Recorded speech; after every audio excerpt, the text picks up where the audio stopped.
जय श्री राम। प्रणाम, नमस्कार। आप सभी का मंगल हो, आप सभी सुखी हों, आनंद में रहें। भगवान की कृपा आप सभी पर बनी रहे, ऐसी कामना है।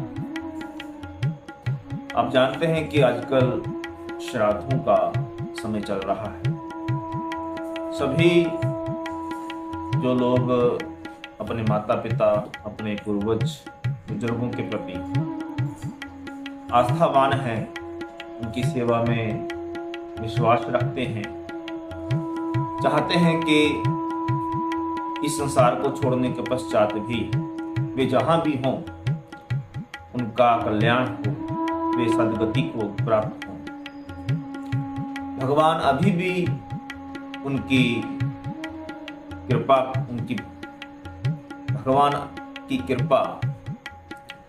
भगवान की कृपा अभी भी उन पर सदैव बनी रहे। तो ऐसे लोग इन दिनों में, श्राद्धों के समय में, अपने पूर्वजों के निमित्त किसी पुरोहित को बुलाकर अपने पूर्वज के निमित्त पूजा पाठ करवाते हैं, उनको भोजन इत्यादि अर्पित करते हैं, ताकि जहां कहीं भी उनके पूर्वज विराजमान हैं उन तक यह भोजन सामग्री एवं इस पूजा का फल पहुंच सके। और ये बहुत एक अच्छा संस्कार है। यह दर्शाता है कि जिस समाज में, जिस धर्म में, जिस वर्ग में श्राद्ध जैसे पावन पवित्र संस्कार का निर्वाह किया जाता है, वहां के जीवन मूल्य कितने अच्छे होंगे, कितने सुच्चे होंगे, कितने उच्च स्तर के। आप समाज के अंदर देखिए ना, भगवान शंकर कहते हैं, मानहि मात पिता नहीं देवा, साधु ही सन करवामी सेवा, जिनके यह आचरण भवानी, ते निश्चर जानो सब प्राणी। मानहि मात पिता नहीं देवा, कि जो माता पिता को सम्मान नहीं देते, देवा अपने देवी देवताओं, साधु ने सन करवावे सेवा, और साधुओं से सेवा करवाते। साधुओं की सेवा करना तो बहुत एक दूर की बात हो गई, साधुओं से सेवा करवाते। जिनके यह आचरण भवानी, हे भवानी, हे पार्वती, जिनके ऐसे आचरण हैं, ते निश्चर जानौ सब प्राणी, कि वो लोग मनुष्य थोड़ी है, वो निश्चर हैं, वो राक्षस हैं। सोचिए, ऐसे दैत्य लोगों का समाज में कोई लाभ नहीं होता। ये समाज की उन्नति के लिए कोई अपना योगदान नहीं देते, इसलिए इनका मरना ही श्रेष्ठकर है। कि धरती पर धरती का भार बढ़ाते हैं। इसलिए जहां समाज में अपने पितरों के प्रति, अपने बुजुर्गों, माता पिता के प्रति ऐसे अमूल्य संस्कार हों कि जहां मरने के पश्चात भी उनको भोजन इत्यादि प्रदान किया जाए, तो सोचिए उनका जो दैनिक जीवन होगा, जो सामाजिक जीवन होगा, वह किस उच्च श्रेणी का होगा। मुझे याद आ रही है घटना, जिस वक्त औरंगजेब ने अपने पिता को जेल में डाल दिया गद्दी के लिए, तो उसके पिता जेल के अंदर अन्य लोगों को जब देखते थे कि श्राद्ध का समय है, दूसरे अन्य कैदी जो सनातन धर्म को मानने वाले थे, वे जेल में रहते हुए भी अपने पितरों को याद करते थे। जैसे तैसे जो बन पाता था, वे अपने ही भोजन सामग्री से, जो जल उनको उपलब्ध हो पाता था, उस जल से उनको अर्पण करते थे। तो एक औरंगजेब का पिता था जिसको कई कई दिन भोजन तो छोड़िए, पानी तक नहीं मिलता था। तब उसने ये एक बात कही कि मैं नतमस्तक हूं ऐसे धर्म को कि जहां पर जीवित माता पिता को पूजा जाता है, उनका सम्मान किया जाता है, उनके कहने में रहा जाता है, उनकी आज्ञा का पालन किया जाता है। केवल जीवित रहते ही नहीं, मरने के पश्चात भी जिस समाज में उन पितरों को याद करके उनके निमित्त भोजन इत्यादि दिया जाता है, मैं ऐसे समाज को कभी भुला नहीं सकता। इसकी प्रशंसा में चंद शब्द कह नहीं सकता। मैं तो नतमस्तक हूँ क्यों? क्योंकि एक मेरा भी बेटा है जो मैं जीवित हूं और जीवित होते हुए मुझे जेल में डाल दिया है। कई दिनों से भोजन तो छोड़िए, मुझे पानी की एक बूंद तक उसने नहीं दी।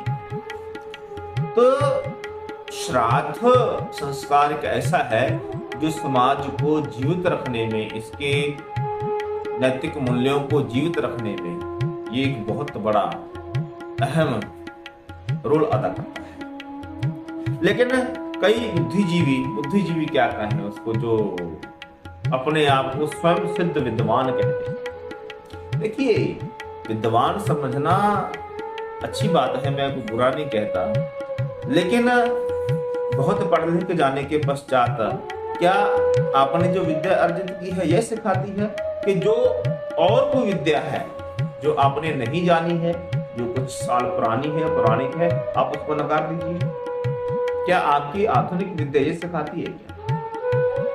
या आप किसी एक विद्या में पारंगत होंगे, आप उसमें अपना ज्ञान दीजिए, लेकिन यह आप क्यों मान करके बैठ जाते हैं कि संसार की कोई भी विद्या हो आप उसमें भी पारंगत हैं, आपको उसमें भी हस्तक्षेप करने का अधिकार है, आप उस पर भी कोई नेगेटिव अथवा पॉजिटिव कमेंट कर सकते हैं। ये आपको किसने अधिकार दिया?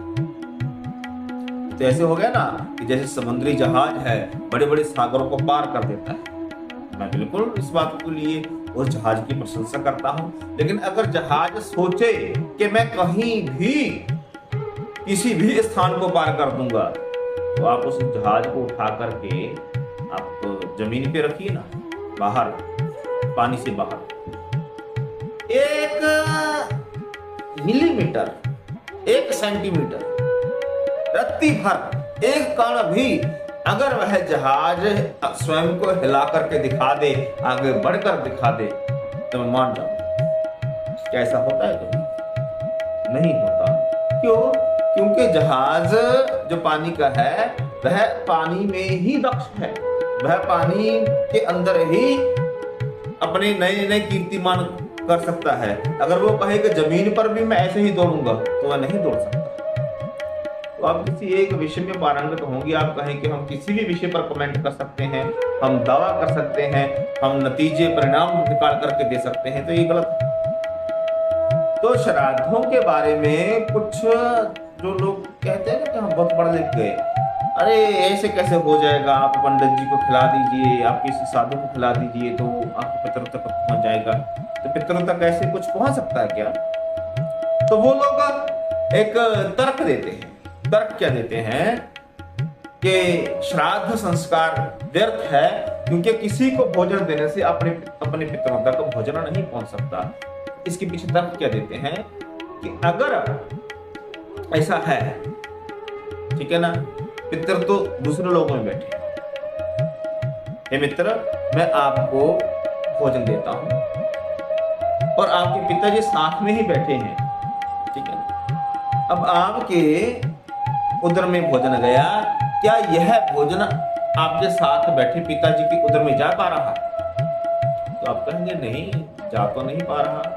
तो सामने वाला व्यक्ति जो तर्क कर रहा है उसी क्षण, उसी समय कह देगा, भाई साहब साथ में बैठे हैं पिताजी, साथ में बुजुर्ग दादा बैठे हैं, जो जीवित हैं तब तो इतनी पास बैठ करके भोजन उनके उदर में नहीं जा पा रहा, तो जो इस संसार को छोड़ करके उस लोक में जा चुके हैं, तो क्या यहाँ भोजन देने से किसी पंडित जी को, किसी महाराज को, किसी संत, क्या यहाँ भोजन उनके उदर में डालने से उनके उस लोक में, वहां पर उनके उदर में क्या भोजन चला जाएगा? तो व्यक्ति जब तर्क सुनता है ना, तो उसके मन में आता है कि हाँ हो सकता है कि शायद ये सही ही कहे। कुछ लोग उनकी बातों में आ जाते हैं और श्राद्ध करना छोड़ देते हैं। अब ये जो घटना श्राद्ध संस्कार चला है, ये साधु को अथवा किसी ब्राह्मण को भोजन करवाना, पूजा पाठ इत्यादि करवाना, ये क्या सच में अपने पूर्वजों को लाभ मिलता है?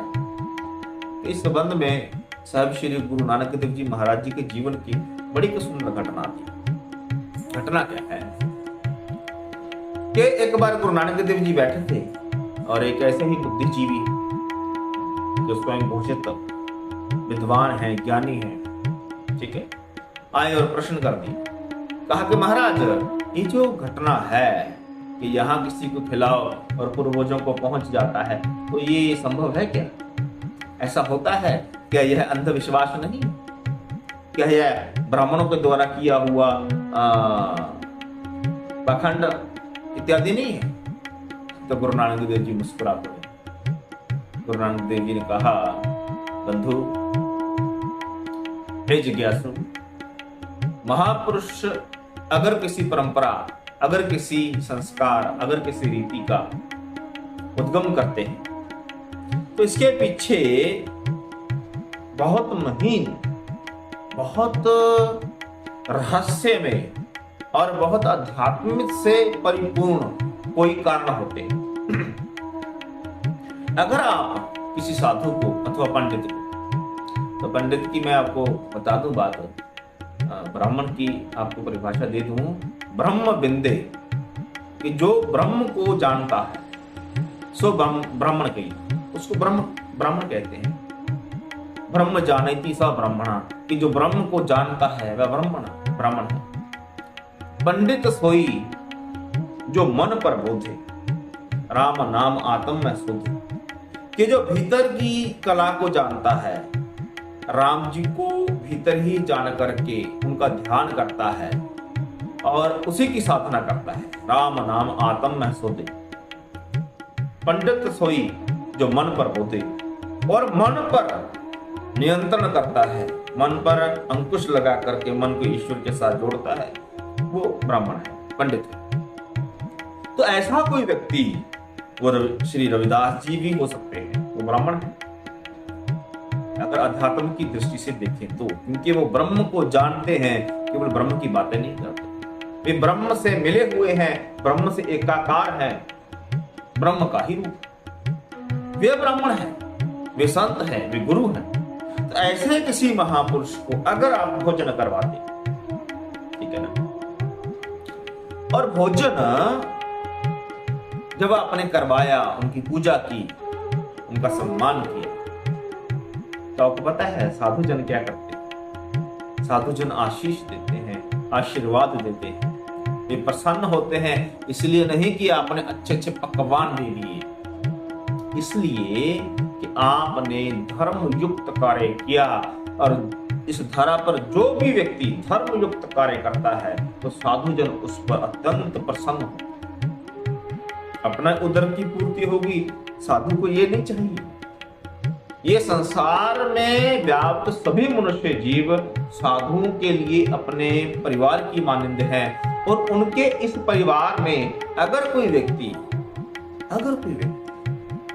धर्म में विलय करता है अपने जीवन को, जीवन के कुछ क्षणों को, तो साधु इसलिए प्रसन्न होते हैं कि अब इसका अगला समर रहा, इसका समय सेवा में जा रहा है। यही सेवा तो इसके लेखे में है, क्योंकि कबीरा एक घड़ी, आधी से पुन आध, कबीरा संगत साध की कट्टे कोट अपराध। कि अगर साधु की एक घड़ी, चलो एक घड़ी आपके पास समय नहीं है, आधी घड़ी भी नहीं है, आधी से पुन आध, चलो मान लो आधी से भी आधी है, अगर आपने साधु की संगत कर ली, कटे कोट अपराध, आपके करोड़ों अपराध कट जाते हैं। तो ईश्वर जब देखता है, इसने मेरे संतों की सेवा की, इसने मेरे नाम जपने वालों की, जो मेरा प्रचार करते हैं, भक्ति का भाव लोगों में जगाते हैं, ऐसे महापुरुषों की सेवा की है, ईश्वर प्रसन्न होकर के क्या करता है पता है? आपके संबंध में आने वाले 21 कुलों तक को 21 कुलें तार देता है। तो जो आपके पूर्वज बैठे हैं, जो आपके बुजुर्ग, आपके परिवार के सदस्य इस संसार को छोड़कर उस लोक में बैठे हैं, तो उनको भगवान भोजन देता है। भोजन का अर्थ कि जो आपने साधु को खिलाया, पंडित जी को खिलाया, वह वहां पहुंचता है। वहां क्या पहुंचता है? वहां भोजन नहीं पहुंचता, वहां आपका पुण्य पहुंचता है, वहां आपका सेवा का संस्कार पहुंचता है और भगवान उनको नीच योनियों से निकाल करके फिर किसी उत्तम योनि में देते हैं। और उत्तम योनि का अर्थ मनुष्य की योनि, और मनुष्यों में भी ऐसे नहीं कि कहीं पर जन्म दे दिया, ऐसी धरा भाग पर जन्म दिया जाता है जहां पर धर्म का विस्तार हो। जैसे भारत, अब भारत में भी सभी लोग धर्म के प्रति उन्मुख थोड़ी है। भारत में भी उस स्थान पर उस घर में जन्म दिया जाता है जिस घर के लोग धर्म परायण हो, संतों की सेवा करते हो, ईश्वर के प्रति उन्मुख। आपने किसी साधु की सेवा की, परिणाम क्या निकला? आपके पितरों को नीच योनि से निकाल करके भगवान क्या करते हैं? उत्तम योनि में भी उत्तम घर में, ज्ञानी के घर में जन्म दे करके उसके कल्याण का रास्ता प्रशस्त करते हैं। तो ये श्राद्धों का वास्तविक अर्थ है। और यह गुरु नानक देव जी ने जब उस जिज्ञासु के आगे रखा तो वह सुनकर के हैरान रह गया। कहा कि महाराज कहां से कहानी चलती है, कहां जाकर के रुकती है? तो गुरु नानक देव जी ने कहा कि हाँ ऐसा है। तो कहा कि महाराज फिर ये कौवे को भोजन क्यों करवाया जाता है, कौवा ढूंढ ढूंढ करके? तो आप हैरान होंगे कि इसके पीछे भी लोक कल्याण की भावना ही छुपी है। सज्जनों, बड़े दुख का विषय कि लोग पीपल नहीं लगाते। और यहां तक है कि अगर कहीं पीपल, बरगद और नीम कहीं लगा हो और कहीं रास्ते में आ गया है, मार्ग अवरुद्ध हो रहा है, तो हम मार्ग को नहीं बदल रहे बल्कि मार्ग में आने वाले पीपल अथवा बरगद को हम लोग काट देते हैं। और मैंने एक स्थान पर देखा कि बहुत बूढ़ा, बहुत पुराना बरगद का पेड़ काटा गया। यहाँ पर एक कोई डेरा, कोई बाबा थे, उनकी समाधि बनानी है तो इसी स्थान पे बनानी है क्योंकि वो यहाँ बैठा करते थे। तो बरगद के नीचे बैठते थे, वो इसलिए बैठते थे क्योंकि बरगद 24 घंटे ऑक्सीजन देता है और समाज के लिए शुद्ध ऑक्सीजन देने वाले अगर वृक्ष नहीं होंगे, पौधे नहीं होंगे, तो श्वास की जो समस्याएं हैं ये कराल रूप धारण कर सकती है। इसलिए महापुरुष पीपल के नीचे धुनी रमाते हैं ताकि हम यहाँ पर बैठें तो अगर हम चले भी जाएं संसार से तो लोग इस स्थान को पूजने लगे। पूजने का मतलब इस वृक्ष को वो क्षति नहीं पहुंचाएंगे, इसको हानि नहीं पहुंचाएंगे, तो इस कारण यह वृक्ष जीवित रहेगा। तो इसलिए जो ये कौओं को भोजन कराने का विधान है, आपको पता है कि जो पीपल और बरगद के वृक्ष फलते हैं ये कौन से बीज से फलते हैं? कौआ अगर उस बीज को खा जाए, पीपल के बीज, ठीक है, और वो पीपल का बीज कौआ जब विष्टा करता है तो पूरे का पूरा वो बीज बाहर आ जाता है मल के साथ मिलकर। अब उस मल में मिला हुआ जो बीज है वह बीज ही आगे जाकर के पीपल अथवा बरगद के रूप में अंकुरित हो पाता है, आकार ले पाता है। हम भोजन क्यों करवाते हैं? क्योंकि हमारे जो पूर्वज गए हैं हम उनके निमित्त पूजा पाठ तो कर ही रहे हैं, लेकिन हमारे पूर्वज समाज के लिए भी कोई महान कार्य संसार से जाने के पश्चात भी कर रहे हैं। वह कैसे सिद्ध होगा? तो उनकी याद में भी भोजन कौआ खिलाते हैं और कौआ उन बीजों को जगह जगह विष्टा के रूप में जब बिखेरता है तो वहां पर अलग अलग स्थानों पर पीपल और बरगद के पेड़ उत्पन्न होते हैं। हालांकि आज विज्ञान के युग में बहुत से बीज ऐसे भी हैं, आ चुके हैं, जो कौवे की विष्टा से ना होकर के डायरेक्ट तैयार होते हैं और वो पीपल और बरगद का रूप धारण करते हैं। उसमें भी कुछ संकोच नहीं है, लेकिन क्योंकि उस समय यह प्रणाली उनको अति उत्तम लगी तो इसलिए कौवे को भोजन कराने का विधान है। तो कोई भी त्योहार, कोई भी पर्व हमारे धर्म में अगर रखा गया है तो वह वास्तविकता से जुड़ा हुआ है। वह अंधविश्वास को लेकर के जन्म नहीं लेता है, बल्कि एक वैज्ञानिक सोच उस त्योहार के पीछे होती है, उस पर्व के पीछे होती है। इसलिए अपनी दृष्टि को, अपनी सोच को आप तो सकारात्मक रखेंगे तो आपको कोई ना कोई महापुरुषों का संदेश, कोई ना कोई उस प्रभु का दूत आकर के बता देगा कि भैया यह सार्थक है, यह करना चाहिए, यह हमारे परिवारों को बांधने के लिए एक जरूरी संस्कार है। सोचिए, अगर औरंगजेब को ये संस्कार मिले होते तो क्या वह अपने पिता को जेल में डाल नहीं डालता? वह अपने पिता को सम्मान देता। क्या वह अपने पिता के सामने अपने भाई का सिर काट करके अपने पिता के सामने ले जाकर के प्रस्तुत करता कि देखिए मैंने अपने भाई को काट डाला? कारण क्या था? सिर्फ एक राज्य ना, कि मुझे राजगद्दी पर बैठना है। ये संस्कारों का अभाव है। नहीं तो आप इतिहास उठाकर देखिए, जहां पर संस्कारों का महत्व है, प्रभु का सम्मान, उसकी पूजा अर्चना, उसको ध्याया जाता है, संतों की सेवा की जाती है, तो वहां पर ऐसी ऐसी संतान पैदा होती है कि राजगद्दी वहां पर महत्व नहीं रखती। ठीक है ना? भगवान राम जी के वनवास के उपरांत श्री भरत जी, अब उनके आगे रास्ता बिल्कुल साफ है। ठीक है? गुरुजन भी, मुनि श्रेष्ठ कह रहे हैं कि चलो हे भरत, अब आप राजगद्दी पर बैठो। और भरत जी के लिए कोई रुकावट नहीं, कोई अवरोध नहीं है, लेकिन वो नहीं बैठते हैं। वो कहते कि नहीं, इस गद्दी पर अधिकार मेरे भाई का, जो स्वयं नारायण है, क्या उनका स्थान मैं ले सकता हूं? नहीं ले सकता। और वो अपने भाई को वापस लेने जाते हैं, लेकिन श्री राम जी कहते हैं कि नहीं, हम 14 वर्ष से पहले हम अयोध्या वापसी नहीं करेंगे, अब जाके राज्य से। और देखिए भरत जी ने क्या किया कि ठीक है, मैं जाता हूं, मैं सेवा समझकर इस कार्य को करता हूं, लेकिन मेरे सिर पर, अब देखिए लोग तो कहते हैं मेरे सिर पर हाथ रखो, श्री भरत जी कहते हैं कि मेरे सिर पर आपके हाथ नहीं, आपके श्री चरण होने चाहिए। तो श्री चरण तो वनों में होंगे, तो श्री चरण कहां पर थे, कहां विराजते हैं? खड़ाम पे विराजते हैं। तो खड़ाम मुझे दे दीजिए। श्री राम जी ने सोचा होगा कि ठीक है, वापस जाएंगे तो कांटे ना लगे, इसलिए मांग रहे हो। खड़ाम दे दी और लेकर क्या किया? खड़ाम का स्थान तो चरणों में होता है, लेकिन भरत जी ने क्या किया?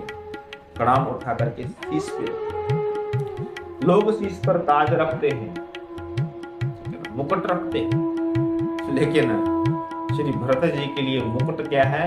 श्री राम जी की खड़ाम ही है। ये संस्कार अगर हो तो खड़ाम भी मुकुट का काम करती है, और अगर संस्कार ना हो तो मुकुट भी, समझते हैं ना, वो विद्रोह का कारण बन जाता है। तो औरंगजेब के लिए वह मुकुट, दिल्ली का राजपद, वहां का सिंहासन, पूरे परिवार का नाश करके वह राजगद्दी पर बैठता है। तो परिवार का ही नाश कर दे, ऐसे राजपद से क्या लाभ, ऐसे पद से क्या लाभ? लेकिन जिनको प्रभु का पद मिला हो, ठीक है ना, तो फिर उनको ये संसारिक पदों की अभिलाषा नहीं रहती, इनकी चाहत नहीं रहती, उनका मन भरा भरा रहता है, उनकी नीयत भरी भरी रहती है, उनको प्रलोभन आकर्षित नहीं कर सकते। वे प्रलोभन में आकर के अपने संस्कारों से विहीन नहीं होते, ये परिवार को जोड़ते हैं, तोड़ते नहीं। सोचिए, श्री राम जी 14 वर्षों के पश्चात इस समय वापस अयोध्या में आते, क्या सुंदर राज्य का निर्माण होता है। पूरी धरा पर एक ही सोच है, एक ही धर्म, एक ही विचारधारा, और वह क्या है? मानवता की, नर सेवा की, लोक कल्याण। और यह कब होता है? जब ईश्वर के निमित्त आप अपना जीवन व्यतीत करते हैं, और इस राहत इसी के निमित्त, इसका अल्टीमेट एक ही उद्देश्य है कि आप भगवान से जुड़े, कि मनुष्य का जीवन मिला ही इसका। इतने कहते हैं मैं अपनी वाणी को विराम देना चाहता हूँ। और आपसे एक निवेदन है कि ये वीडियो जो मैं यूट्यूब पे डाल रहा हूँ आप इसको शेयर कीजिए, कमेंट कीजिए, मेरे चैनल को सब्सक्राइब कीजिए और इंस्टाग्राम पर और यूट्यूब पर भी, फेसबुक पर आप वहाँ पर फॉलो कीजिए, सुनिए, क्योंकि एक अच्छी चीज समाज के हर वर्ग तक पहुंचे। ये अच्छा कार्य आप जैसे अच्छे मानव के द्वारा होना चाहिए। इतना कहते हुए मैं अपनी बात विराम दूं। धन्यवाद। जय श्री राम।